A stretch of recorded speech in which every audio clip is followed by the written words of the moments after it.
উত্তরবঙ্গের 5 জেলায় ফের হলুদ সতর্কতা। দার্জিলিং, কালিম্পং, আলিপুরদুয়ারে দুর্যোগের আশঙ্কা করা হচ্ছে। কোচবিহার, জলপাইগুড়িতেও ফের প্রবল বেগে ঝড়ের আশঙ্কা করা হচ্ছে, এমনটাই পূর্বাভাস আলিপুর আবহাওয়া দপ্তরের। উত্তরবঙ্গের 5 জেলায় ফের হলুদ সতর্কতা। এই বিষয় নিয়ে আমাদেরকে আরো জানাবেন অয়ন ঘোষাল, আমাদের সঙ্গে রয়েছেন আমাদের প্রতিনিধি টেলিফোন লাইনে। অয়ন, উত্তরবঙ্গের জন্য কি ফের কোনো খারাপ খবর? অবশ্যই তাই। বিশেষ করে বৃহস্পতিবারের পর থেকে উত্তরবঙ্গে বৃষ্টির পরিমাণ, তীব্রতা এবং ব্যাপকতা তিনটেই বাড়তে চলেছে।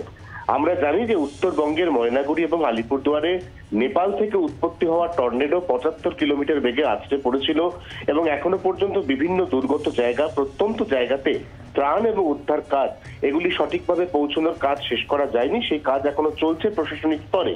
এরই মধ্যে বৃহস্পতিবারের পর থেকে যদি আবার উত্তরবঙ্গে দমকা ঝোড়ো হাওয়া, যার সম্ভাব্য সর্বোচ্চ গতিবেগ 30 থেকে 40 কিলোমিটার, এবং তার সঙ্গে বৃষ্টিপাত হয়, নিঃসন্দেহে এই ত্রাণের কাজ বিঘ্নিত বা ব্যাহত হবে।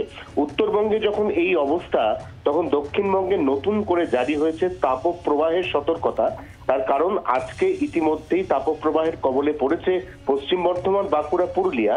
এর সঙ্গে আরো একাধিক জেলা আগামীকাল তাপপ্রবাহের আওতায় আসতে চলেছে।